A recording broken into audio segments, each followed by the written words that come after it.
Hello दोस्तों, इस YouTube channel पर आपका स्वागत है। RO एग्ज़ाम के लिए हम मॉक टेस्ट लगा रहे हैं और अपने मॉक टेस्ट में हम जीके जीएस के साथ में करंट अफेयर के प्रश्नों को भी शामिल कर रहे हैं और हमारी प्रत्येक क्लास में सभी अच्छे लेवल के प्रश्न देखने को मिलेंगे। चलिए क्लास को स्टार्ट करते हैं। मई 2024 में देश के पहले निजी लॉन्च पैड से दुनिया के पहले सिंगल पीस स्वदेशी 3D printed semi cryogenic rocket का सफल परीक्षण किया गया है। इसका नाम है, तो यहाँ पर इसका नाम बताना है। शक्तिबाण, गांडीव, अग्निबाण, ब्रह्मास्त्र। ऑप्शन सी राइट आंसर है। अग्निबाण इस प्रशिक्षण का नाम है। इसकी जानकारी इसरो ने दी थी और इस प्रशिक्षण का सफल परीक्षण श्रीहरिकोटा से किया गया है। यह प्रश्न 100% मोस्ट इम्पोर्टेंट है, परीक्षा में छपने वाला प्रश्न है, क्योंकि यह देश के पहले निजी लॉन्च पैड से और दुनिया के पहले सिंगल पीस स्वदेशी 3D printed semi cryogenic rocket का सफल परीक्षण किया गया है। चलिए प्रश्न नंबर 2। भारत का पहला और एशिया का 5वां डार्क स्काई पार्क वाला टाइगर रिजर्व कौन बन गया है? राइट आंसर ऑप्शन बी है। पेंच टाइगर रिजर्व 2 राज्यों में फैला हुआ है, एक तो MP है और दूसरा महाराष्ट्र राज्य है। इसको भी मोस्ट इम्पोर्टेंट ही प्रश्न कहेंगे। प्रश्न नंबर 3।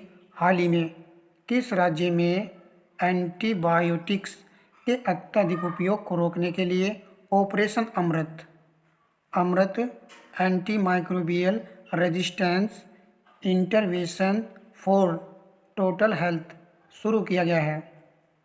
किस राज्य सरकार के द्वारा इसको शुरू किया गया है? ऑप्शन सी राइट आंसर है। केरल सरकार के द्वारा इसको शुरू किया गया है। प्रश्न नंबर 4 है। हाल ही में चर्चा में रहे मास्को पीरो जनजाति पाई जाती है जापान में, रवांडा में, फ्रांस में, पेरू में। तो डी विकल्प यहाँ पर राइट आंसर है। मास्को पीरो जनजाति का संबंध पीरू देश से है। याद रहेगा, पीरू मैच थोड़ा सा हो रहा है। प्रश्न नंबर नेक्स्ट। निम्नलिखित में से कौन सा शहर गंगा नदी के किनारे स्थित नहीं है? Fatehpur, Bhagalpur, Uttarkashi, Kanpur. Option A right answer है। फतेहपुर वैसे तो आपका गंगा और यमुना दोनों नदी के किनारे के तट पर यह स्थित है। भागलपुर गंगा नदी आएगा, कानपुर गंगा नदी आएगा, उत्तरकाशी किस नदी किनारे पर स्थित है?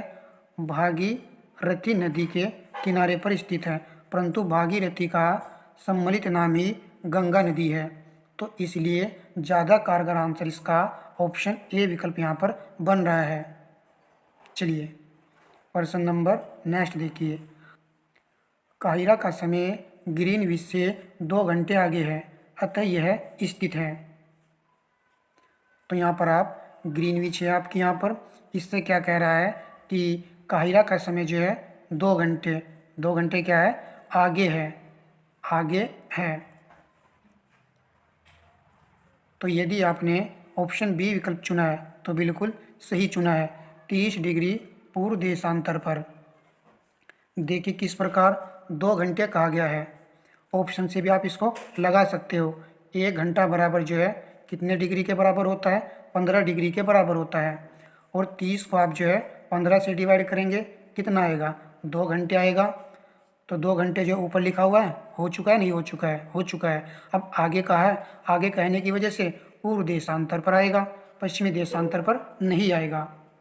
तो इस प्रकार आप इसको आसानी से कर सकते हो। चलिए नेक्स्ट प्रश्न देखते हैं। निम्नलिखित में से कौन राष्ट्रपति के निर्वाचन हेतु निर्वाचक गण के सदस्य हैं? नीचे दिए गए कोड से सही उत्तर चुनिए। संसद के दोनों सदनों के सभी सदस्य, राज्य विधान सभाओं के सभी निर्वाचित सदस्य, संघ राज्य क्षेत्रों की विधानसभाओं के सभी निर्वाचित सदस्य, सभी राज्यपाल और उपराज्यपाल। कोड के माध्यम से सही उत्तर का चयन करना है। ऑप्शन बी वालों का यहाँ पर राइट आंसर है। 2 और 3 सही है। राष्ट्रपति के निर्वाचन में जो है सभी राज्य विधानसभाओं के सभी निर्वाचित सदस्य भाग लेते हैं और संघ राज्य क्षेत्रों की विधानसभाओं के सभी निर्वाचित सदस्य जो है भाग लेते हैं। चलिए प्रश्न नंबर लगाते हैं।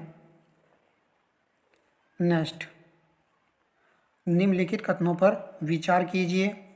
डोलोमाइट मिर्जापुर, बांदा एवं सोनभद्र आदि जिलों में पाया जाता है। सीमेंट श्रेणी का चूना पत्थर मुख्यतः मिर्जापुर एवं सोनभद्र जिलों में मिलता है।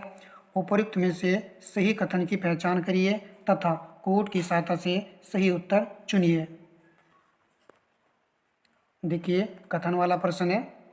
हम अपनी क्लास में कम से भी कम 6-7 क्वेश्चन जो है इस प्रकार के डालते हैं, तो आरओ का पूरा पैटर्न जो है फॉलो कर रहे हैं।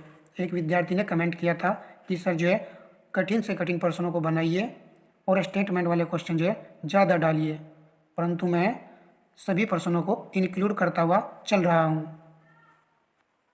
तो यहाँ पर राइट आंसर है ऑप्शन सी, दोनों सही है। डोलोमाइट को याद रखना है, ये मिर्ज़ापुर, बांदा एवं सोनभद्र में पाया जाता है और चूना पत्थर मुख्यतः मिर्ज़ापुर और सोनभद्र जिले में पाया जाता है। नेक्स्ट प्रश्न देखते हैं। देखिए लेवल तो वही है, परंतु आप कितना याद करते हो क्वेश्चनों को और कितनी अच्छे से तैयारी करते हैं ये आप पर डिपेंड करेगा। देखिए कथन और निष्कर्ष वाले यदि क्वेश्चन हम निकाल दें तो कम से भी कम उसके बिना 90 क्वेश्चन आपको देखने को मिलेंगे, तो इनको भी तो भाई अच्छे से तैयार करना है। और कथन और निष्कर्ष वाले कुछ प्रश्न तो हम आसानी से कर देते हैं, ऐसा नहीं है कि नहीं करते हैं। हमको तो केवल परीक्षा में 115 क्वेश्चन अटैम्प्ट करने हैं और यहाँ पर जो है 95 जो है सही कर देने हैं। फिर आइए आप हिंदी पर। हिंदी में यदि कोई अच्छा विद्यार्थी है तो वो 55 तक भी कर सकता है, तो आप यहाँ पर इनको ऐड कर लीजिए। 150 बंदे हैं, बताइए कौन रोकता है। मेरिट तो जो है 130 से लेकर के 140 के बीच में ही रहेगी। यदि किसी ने हिंदी में 50 भी कर लिए हैं और जीएस में 90 भी कर लिए हैं, तब भी उसका जो है प्री एग्ज़ाम क्वालिफाई हो जाएगा। चलिए ये थोड़ी सी एडिशनल जानकारी मैंने यहाँ पर वीडियो के बीच में दे दी है। चलिए क्वेश्चन को लगाते हैं। निम्नलिखित में से किस मौर्य राजा ने दक्खन की विजय की थी? Ashoka, Chandragupta, Bindusara, Kunal. Option B right answer है। चंद्रगुप्त मौर्य ने जो है दक्खन की विजय प्राप्त की थी। प्रश्न नंबर 10 है। संस्कृत के कवि और नाटककार कालिदास का उल्लेख है। पुलिकेशन सेकंड के होल में। इसका आंसर आप कीजिए। ऑप्शन ए राइट आंसर है। पुलिकेशन सेकंड के होल अभिलेख में कालिदास का जो है उल्लेख मिलता है। देखिए इस प्रश्न में यहाँ पर ये जो सभी पॉइंट है, क्या आप इनको इम्पोर्टेंट नहीं कहेंगे? बिल्कुल कहना पड़ेगा। पूछा जाता है प्रश्न, और मैंने करा था भी, ये पूछता है कि होल अभिलेख का संबंध किससे है? पुलिकेशन सेकंड से है। और ग्वालियर अभिलेख का संबंध किससे है? मिहिर भोज से है। और फिर नीचे देखें यहाँ पर करमतंडा शिवलिंग अभिलेख में किसका उल्लेख मिलता है? तो कुमारगुप्त फर्स्ट का मिलता है। मथुरा स्तंभ लेख में चंद्रगुप्त सेकंड का उल्लेख मिलता है, यह लेख मिलता है। देखिए इम्पोर्टेंट है, प्रत्येक पॉइंट को अच्छे से कवर करना है और उचित लगने पर नोट करना है, तभी जा कर के हम एक अच्छे खिलाड़ी बन पाएंगे और आरओ एग्ज़ाम को निकाल पाएंगे। मानव तंत्र में प्रतिओक्षी कारकों का कार्य क्या है? ऑप्शन सी राइट आंसर है। यह मुक्त मूलकों के प्रभाव से कोशिकाओं को बचाते हैं।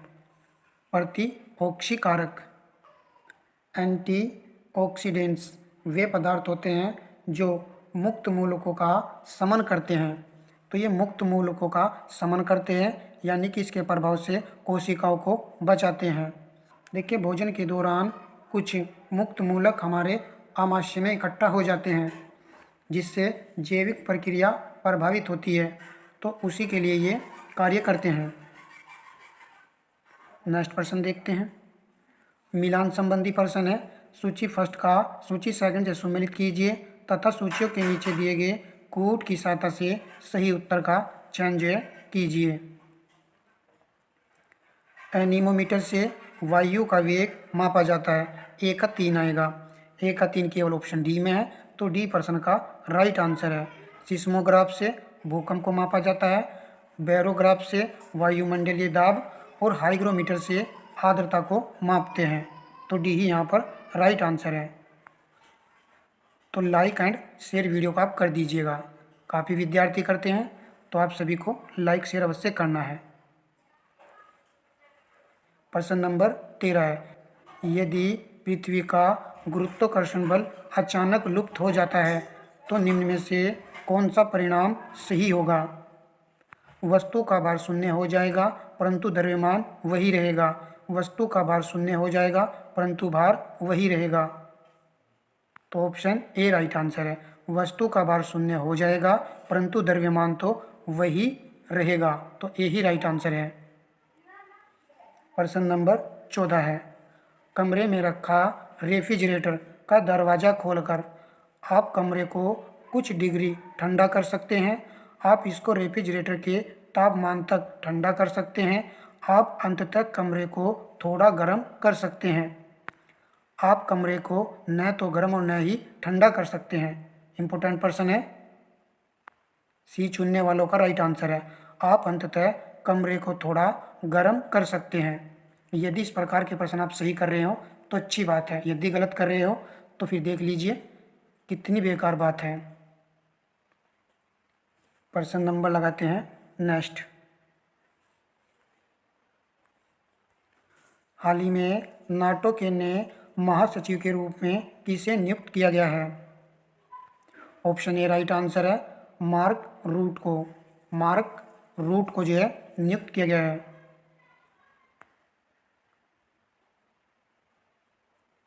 प्रश्न नंबर नेक्स्ट है। मिलान संबंधी प्रश्न है।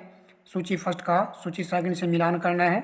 देखिए आरओ पैटर्न पर ही क्लास उपलब्ध है। ये इसी प्रकार के प्रश्न तो देखने को मिले थे, तो मिलान करना है। सूची फर्स्ट में उत्तर प्रदेश में ऐतिहासिक इमारत और सूची सेकंड में स्थान दिया गया है। 84 गुंबद जालौन आएगा, तो 1 का 4 आएगा। 1 का 4 ऑप्शन सी में है और ऑप्शन बी में है। जामा मस्जिद कहाँ पर है? ये मुरादाबाद में है, तो इसका 3 आएगा। बौद्ध स्तूप ये कुशीनगर में है और कामदगिरी पर्वत चित्रकूट में है, तो इस प्रकार यहाँ पर राइट आंसर बनेगा। प्रश्न नंबर नेक्स्ट देखिए। निम्न में से किस संस्थान का मुख्यालय रोम में है? यूनिसेफ, तो यूनिसेफ का तो जानते ही है कि इसका मुख्यालय न्यूयॉर्क में है। इलो, फाओ, आइमो, ऑप्शन सी राइट आंसर है। फाओ का मुख्यालय जो है रोम में है, FAO, इसको लिखा गया है फाओ। फाओ फूड एंड एग्रीकल्चर ऑर्गेनाइजेशन, और इसका मुख्यालय जो है रोम में है। इसकी स्थापना कब हुई थी? ये भी बहुत अच्छा प्रश्न है। 16 अक्टूबर 1945 ईस्वी को जो है इसकी स्थापना की गई थी। याद रहेगा, पूछा जाता है कि विश्व खाद्य दिवस कब मनाया जाता है? 16 अक्टूबर को। चलिए प्रश्न नंबर लगाते हैं नेक्स्ट।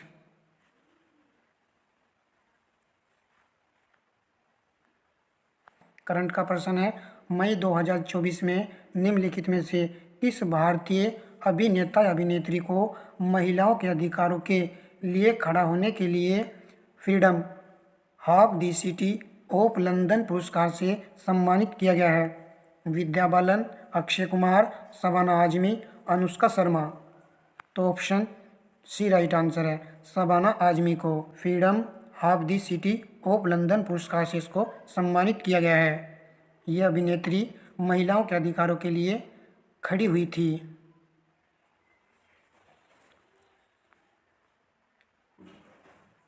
बैंक दर में वृद्धि सामान्यतः इस बात का संकेत है कि ब्याज की दर गिरने की संभावना है।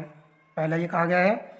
दूसरा कहा गया है केंद्रीय बैंक अब वाणिज्यिक बैंकों को कर्जे नहीं दे रहा है। केंद्रीय बैंक सस्ती मुद्रा नीति का अनुसरण कर रहा है। केंद्रीय बैंक महंगी मुद्रा नीति का अनुसरण कर रहा है। तो ऑप्शन डी राइट आंसर है।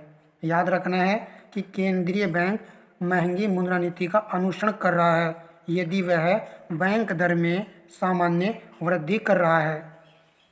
मोस्ट इम्पोर्टेंट प्रश्न है ये। आप जो है कमेंट बॉक्स में अपना स्कोर बता सकते हो ताकि उस हिसाब से मैं आपको क्लासें आगे भी उपलब्ध कराता रहूं। प्रश्न नंबर 20 है, जब धूप वर्षा की बूंदों पर गिरती है तो इंद्रधनुष बनता है। इसके लिए निम्नलिखित में से कौन सी भौतिक परिघटनाएं जिम्मेदार हैं? तो सही का चयन करना है। परिक्षेपण, अपवर्तन, आंतरिक परावर्तन।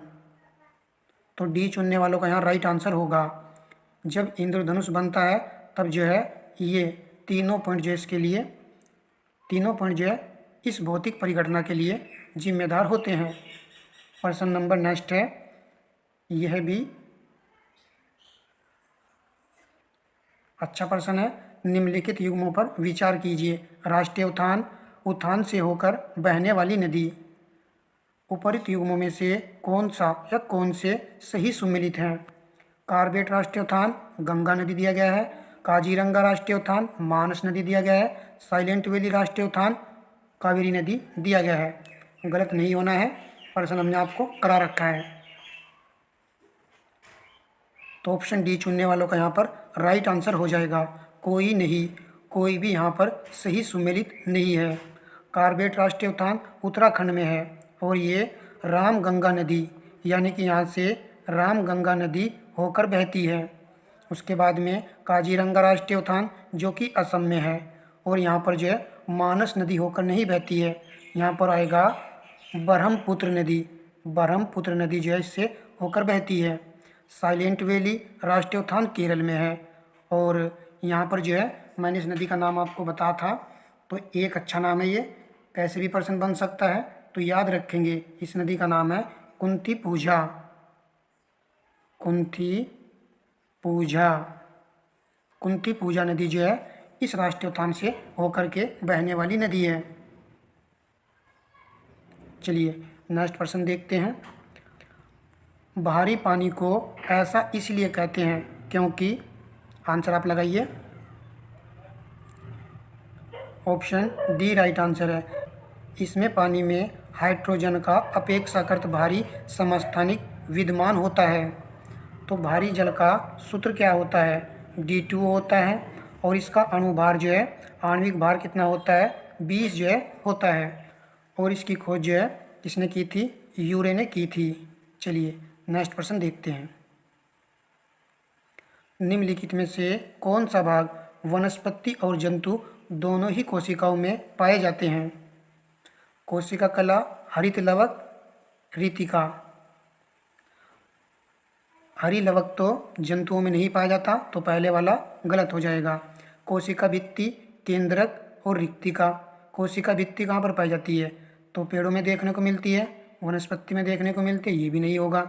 कोशिका कला, कोशिका द्रव्य और केंद्रक, और डी में फिर हरित लवक दे दिया है तो ये नहीं आएगा। इस प्रकार सी राइट आंसर है। इस प्रकार जो क्वेश्चनों को एग्जाम में बड़ी ही स्ट्रेटजी के साथ में लगाना होता है। सी राइट है। इसमें कोशिका कला और कोशिका द्रव्य और केंद्रक इन दोनों में जो समान रूप से पाए जाते हैं। प्रश्न नंबर 24 है, वह कौन सा यौगिक है जो सफेद ठोस है और जो वायु से जल वाष्प को अवशोषित करता है? ऑप्शन बी राइट आंसर है, कैल्शियम क्लोराइड। याद रखना है इससे कि कैल्शियम क्लोराइड जो है सफ़ेद ठोस है जो कि वायु से जल वाष्प को अवशोषित कर लेता है। प्रश्न नंबर नेक्स्ट है, सूची फर्स्ट का सूची सेकंड से सुमेलन करना है और सूची फर्स्ट में जो संस्थान है और सूची सेकंड में जो है स्थान दिया गया है। सेंट्रल ड्रग्स रिसर्च इंस्टीट्यूट, तो ये है लखनऊ में। एक का 4 आएगा, एक का 4 ऑप्शन सी में ही है, तो सी राइट आंसर है। कभी कभी तो 1 पॉइंट से आंसर जो है लग जाता है। उसके बाद में सेंट्रल लेप्रोसी इंस्टीट्यूट, ये आगरा में है मोतीलाल नेहरू राष्ट्रीय प्रौद्योगिकी संस्थान, ये इलाहाबाद में है। अच्छा है, ये पॉइंट याद रखना है कि इलाहाबाद में है। और Indian institute of sugar technology हम सभी जानते हैं ये कानपुर में है। तो सी यहाँ पर सही आंसर था। नेक्स्ट प्रश्न लगाइए, निम्नलिखित कथनों में से कौन सा एक चक्रवात के संदर्भ में सही नहीं है? तो सही नहीं पूछा है। यह केंद्र में कम दबाव वाला एक पवन परिसंचरण तंत्र है। यह एक क्षेत्र के मौसम की स्थिति में अचानक बदलाव लाता है। एक चक्रवात के निम्न दबाव केंद्र की ओर पवन का संचलन उत्तरी गोलार्ध में दक्षिणावर्त होता है। उत्तरी गोलार्ध की बात कर रहा है, तो यहाँ पर जो है पवन का संचलन उत्तरी गोलार्ध में दक्षिणावर्त जो होता है। यह वेस्ट इंडीज में प्रभंजन हरिकेन कहलाता है। तो सही नहीं है ऑप्शन डी। देखिए ये गलत है। यहाँ पर हरिकेन जो है एक चक्रवात है जो कि आपको कहाँ पर देखने को मिलेगा? ये अटलांटिक महासागर में। अन्य सभी पॉइंट यहाँ पर सही हैं, ध्यान से आप इनको कवर कर सकते हो। प्रश्न नंबर 27 है, निम्नलिखित में से किस कारण से शीतकालीन मौसम में भारत के उत्तर पश्चिम भागों में वर्षा होती है? पूछा गया है शीतकालीन मौसम में भारत के उत्तर पश्चिम भागों में वर्षा होती है। तो सी वालों का यहाँ पर राइट आंसर होगा। पश्चिमी विक्षोभ के कारण। किसके कारण होती है? पश्चिमी विक्षोभ के कारण होती है।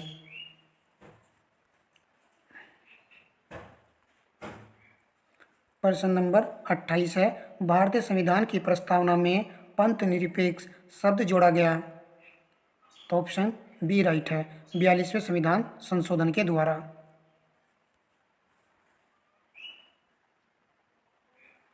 प्रश्न नंबर 29 है, यदि पृथ्वी की घूर्णन गति न हो तो इसका परिणाम यह होगा।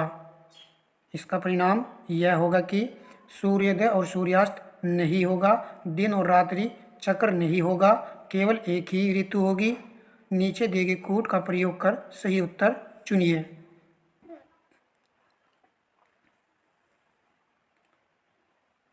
तो राइट आंसर होगा ऑप्शन बी, केवल 1 और 2 यहाँ पर सही है। यदि पृथ्वी की घूर्णन गति न हो तो सूर्योदय और सूर्यास्त नहीं होगा, दिन और रात का चक्र नहीं होगा, केवल एक ही ऋतु होगी, ऐसा जो है हम कह नहीं सकते हैं।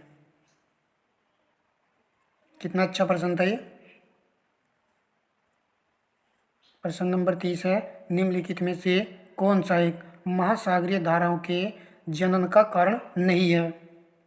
भूमंडलीय पवन, महासागरीय जल के तापमान में विचरण, पृथ्वी का परिक्रमण, तट रेखाओं की आकृति और विन्यास। महासागरीय धाराओं के जनन का कारण नहीं है।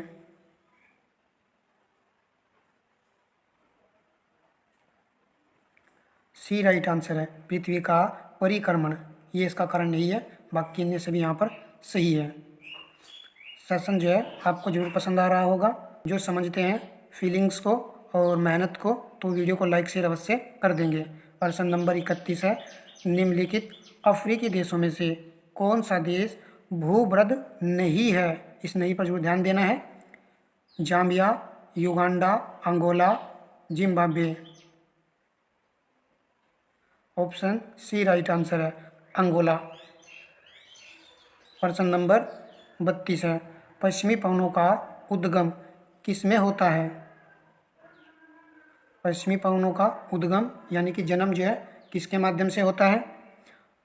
ध्रुवीय उच्च, उपोष्ण उच्च, विषुवतीय निम्न या अधो ध्रुवीय निम्न। तो पश्चिमी पवनों का उद्गम होता है उपोष्ण उच्च से। तो बी राइट आंसर है। पश्चिमी पवनें जो चलती है ना, वो हाई प्रेशर से लो प्रेशर की ओर जो है चलती हैं। देखिए आप सभी जानते भी होंगे, पश्चिमी पवनें जब चलती है तो क्या महसूस होता है? ठंडक जो हमको महसूस होती है तो सागरों की तरफ से चलती है और ये केंद्र में जो है आती रहती हैं। तो इस तरीके से आप इसको थोड़ा सा रिलेट करके याद रख सकते हो। प्रश्न नंबर 33 हम लगाते हैं, भारत के निम्नलिखित व्याघ्र संरक्षित क्षेत्रों टाइगर रिजर्व को उत्तर से दक्षिण की ओर क्रमबद्ध कीजिए। नीचे दिए गए प्रयोग कर सही उत्तर चुने। 4 टाइगर रिजर्व दिए गए हैं। इंद्रावती छत्तीसगढ़ में है, दुधवा उत्तर प्रदेश में है, बांदीपुर कर्नाटक में है, शिमलीपाल उड़ीसा में है। तो उत्तर से स्टार्ट करके दक्षिण के क्रम में लगाना है। तो सबसे पहले दुधवा टाइगर रिजर्व आएगा जो कि उत्तर प्रदेश में है। तो 2 जो है ऑप्शन सी में है और ऑप्शन डी में है। उसके बाद में इंद्रावती आएगा या फिर आपका सिमलीपाल आएगा, डिसाइड कर लीजिए। तो यदि आपने सोचा है कि सिमलीपाल आएगा और सी आंसर चुना है तो बिल्कुल सही चुना है, और जिन्होंने डी चुना है वो यहाँ पर गलत हो चुके हैं, क्योंकि मैप में आपको याद रखना है सिमलीपाल थोड़ा ऊपर है, छत्तीसगढ़ टाइगर रिजर्व नीचे है। अगर हम मैप में देखेंगे इस प्रकार यहाँ पर ये मैप है और यहीं पर उड़ीसा जो है इससे टच हो रहा है। तो सिमलीपाल तो यहाँ पर है, ऊपर है थोड़ा, और ये इंद्रावती यहाँ पर है तो ये नीचे है, इसलिए यहाँ पर सी राइट है। सबसे लास्ट में आएगा आपका बांदीपुर जो कि कर्नाटक में है। तो सी इस प्रकार यहाँ पर राइट है। नेक्स्ट चलते हैं प्रश्न की तरफ। करंट का प्रश्न है, हाल ही में खबरों में रहे टिस्लेली जुमेब और जानुब्रुटिनिब क्या है? तो ये किस प्रकार की दवाइयों के नाम है? कैंसर की दवाइयों के नाम है, और ये जो है खबरों में रही है। तो बी यहाँ पर राइट है। प्रश्न नंबर 35 लगाइए। हाल ही में यूनिवर्सिटी ग्रांट कमीशन ने उत्तर प्रदेश के किस संस्थान को डिफाल्टर घोषित कर दिया है? तो सी राइट आंसर है, अटल मेडिकल यूनिवर्सिटी को। अच्छा प्रश्न है, वैसे तो सभी अच्छे प्रश्न है यहाँ पर। प्रश्न नंबर 36 है, स्वदेशी और बहिष्कार पहली बार किस घटना के दौरान संघर्ष की विधि के रूप में अपनाए गए थे? स्वदेशी और बहिष्कार, बंगाल विभाजन के विरुद्ध आंदोलन, होम रूल आंदोलन, असहयोग आंदोलन, साइमन कमीशन की यात्रा के दौरान। ऑप्शन ए राइट आंसर है, बंगाल विभाजन के विरुद्ध दौरान जो है स्वदेशी और बहिष्कार पहली बार इनको जो अपनाया गया था। चलिए प्रश्न नंबर 37 है, निम्नलिखित में से कौन सा एक सही सुमेलित है? तो चारों को देखिए और आंसर यहाँ पर लगाइए। ऑप्शन सी राइट आंसर है, लॉर्ड वेलेजली चतुर्थ ओंगल मैसूर युद्ध। चतुर्थ ओंगल मैसूर युद्ध जो है लॉर्ड वेलेजली के शासन में हुआ था। चलिए याद रखना, अच्छा प्रश्न था। प्रश्न नंबर 38 है, उत्तर प्रदेश में औषधीय पार्क कहाँ बनने जा रहा है? नोएडा, गाजियाबाद, ललितपुर या फिर प्रयागराज। सी राइट आंसर है, ललितपुर। मोस्ट इम्पोर्टेंट प्रश्न है। चलिए यहाँ पर थोड़ी सी जानकारी मैंने इस प्रश्न की ली है। उत्तर प्रदेश में औषधीय पार्क ललितपुर में बनने जा रहा है। प्रदेश में सॉफ्टवेयर टेक्नोलॉजी पार्क नोएडा में स्थित है, याद कीजिए। विज्ञान पार्क की स्थापना गाजियाबाद में की गई है। ये प्रश्न जो यूपी स्पेशल में हमने करा दिया आपको कि विज्ञान पार्क यदि पूछा जाए तो गाजियाबाद में इसकी स्थापना की गई है, और जैव प्रौद्योगिकी पार्क की स्थापना लखनऊ में की गई है। सभी यहाँ पर जो है एडिशनल जानकारी है, प्रश्न बन सकता है। प्रश्न नंबर नेक्स्ट देखिए, ये यहाँ पर जो है हमने करंट का प्रश्न शामिल किया है थ्योरी के माध्यम से। गोलकीपर सीरीजेस भारत की जूनियर पुरुष हॉकी टीम के नए कोच जो है बन गए हैं। गोलकीपर हैं सीरीजेस। नीचे देखें यहाँ पर 8 अगस्त 2024 को हॉकी इंडिया ने सेवानिवृत्त गोलकीपर PR सीरीजेस जूनियर पुरुष हॉकी टीम के अगले मुख्य कोच के रूप में घोषणा की है। यहाँ पर देखिए PR सीरीजेस ने पेरिस ओलंपिक 2024 के बाद खेल से संन्यास लेने की घोषणा जो है की थी। तो उन्होंने जो है पेरिस ओलंपिक के बाद में जो है संन्यास लेने की घोषणा कर दी है। तो इम्पोर्टेंट प्रश्न रहेगा, 2017 में इन्हें भारत का चौथा सर्वोच्च नागरिक पुरस्कार पद्मश्री मिला, और 2021 में देश के सर्वोच्च खेल सम्मान खेल रत्न से भी सम्मानित इनको जो है किया जा चुका है। चलिए, तो इस प्रकार हमने यहाँ पर 38 प्रश्न लिए थे, और कुछ प्रश्न जो हमने करंट के भी शामिल किए थे, जिसमें 7-8 प्रश्न जो है करंट के थे। सेशन आपको कैसा लगा है कमेंट बॉक्स में ज़रूर बताइएगा, और हम प्रत्येक क्लास को, ये जरूर याद रखना है कि हम जो है प्रत्येक क्लास को ध्यान में रखते हुए ही क्लासें उपलब्ध कराते हैं। नेक्स्ट क्लास में क्या कुछ लेंगे वो पिछली क्लास को देख कर ही इंक्लूड किया जाता है, तो इसलिए चैनल पर बने रहिएगा। तो धन्यवाद दोस्तों।